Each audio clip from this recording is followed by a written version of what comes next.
The story you are about to read is one that has been, for the last 70 years, left to wither in the hearts of those few who recall it. Of the 12 of us present that day, only I remain, and my own end is rapidly approaching. I write this tale with shaky hand, solely in order to console myself in my final moments, and I hope anyone who may discover this document will refrain from judgment upon me or my comrades until the end.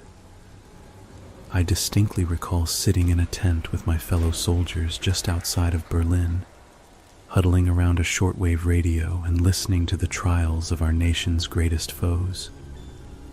They feigned insanity, pled guilty, gave harrowing accounts of every detail and every single crime committed by their hand or under their watch. My favorites, however, were the ones who pled innocent, the ones who said, "I was just following orders." I had to wonder what I would say had the war ended with Moscow under the Iron Eagle.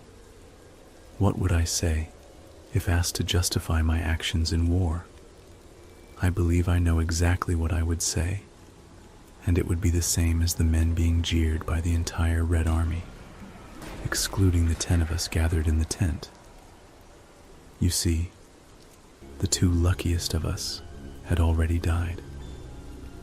It was a quiet village in eastern Germany, December 24th, 1944.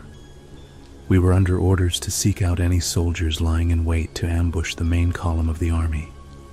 Our sergeant, Ivan, took the lead, the rest of us falling in behind him. It was raining heavily, obscuring our vision. A sharp crack jerked me to attention, and I immediately fell to my stomach. I smelled smoke and heard a thump in the dirt a dozen feet ahead of me. The sound of gunfire roared in my ears as we returned fire. We had no idea where the shot had come from, so each among us took our best guess and fired in that direction. We knew we would not hit the shooter, but we had hoped to scare him off. I decided to hold my fire in order to cover my comrades as they reloaded their weapons. When the gunfire stopped, I watched carefully the nearby houses. A quick movement by a roadside fence caught my eye, and I quickly shot off a couple rounds at the dark mass. At least one of my shots must have landed, because whatever it was fell to the ground, unmoving. By now, my fellow soldiers had finished reloading, and so I ejected my magazine and slid a new one in its place. We were still for some time waiting for the returning fire. When it never came, Ivan came up to a crouch and quietly walked over to the corpse. He felt the pulse, and then returned to us. "Yes, we got him," he said.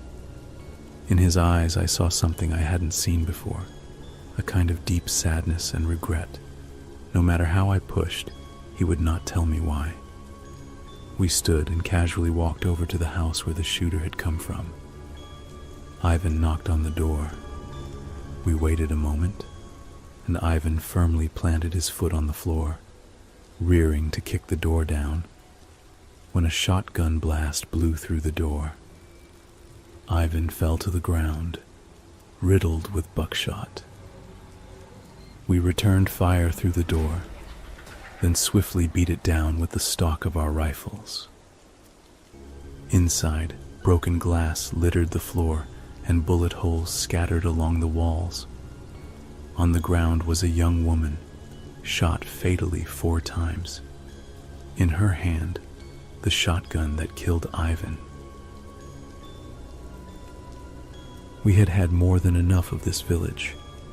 We ransacked the house, throwing over tables and filling our pockets with valuables. When we had finished, we threw gas lamps onto the floor and tossed matches on the pooling liquid. We left the house on fire. It was only once we were outside again that we heard the wailing. By then, the flames had taken hold, and it was too late to re-enter the building. The mother had hidden her babe before turning to fight us, and we hadn't found it before torching the house. The wails continued for just a few minutes before falling silent among the crackling of flames. A man burst from a building down the street and sprinted toward us, screaming in German. Our translator gaped at him, and when we raised our rifles, he held up his hand to stop us. The German man shoved past us and up to the burning building. He hesitated only briefly at the doorway before running through. He didn't come back out. By the time the fire had died, we couldn't see it anymore. The rest of our mission went by in silence. When we doubled back to where we came, we found people standing in the street, staring at us.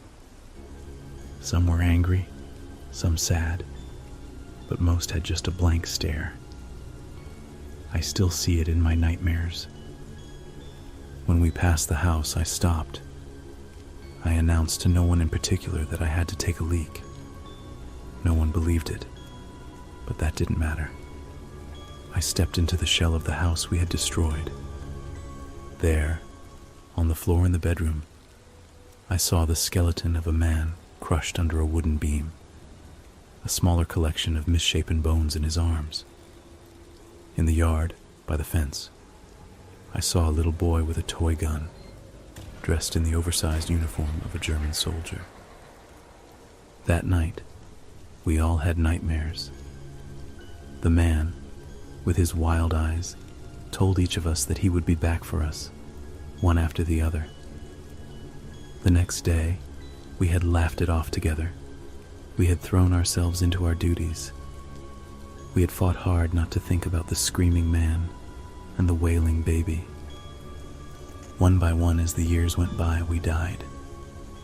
Here, one of us fell from a tower we were constructing. There, an aggressive form of cancer that suddenly appeared in the brain. Never obvious, but always suspicious to us, because we knew. We all knew what was happening. When there were two of us, just Iosif and I, he had come to visit me. When he had knocked, I thought my time had come, but I should have known I would be last. "He's coming for me," Iosif had said. "It is my time now." I would have liked to console him, to assure him it was all a coincidence, but we both knew better. That night, Iosif cried on my shoulder, and I on his. "I'm so sorry," he had sobbed. "I didn't know." The next day, he shot himself in his apartment. That was 1 week ago, and now it is my turn. I know he is coming. Every night in my sleep, he gazes into my eyes and smiles. Every night, he smiles wider. Last night, he began to speak. Quietly, so quiet I cannot hear any of what he says, other than make out that he is speaking. I don't want to hear what he has to say. I cannot sleep tonight. I will stay up as late as possible, and before I sleep I will climb to the roof and stand on the edge. I must. I cannot know what he will say. The shot at us. The woman killed Ivan.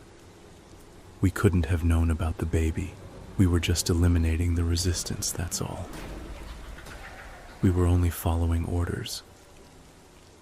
Only following orders.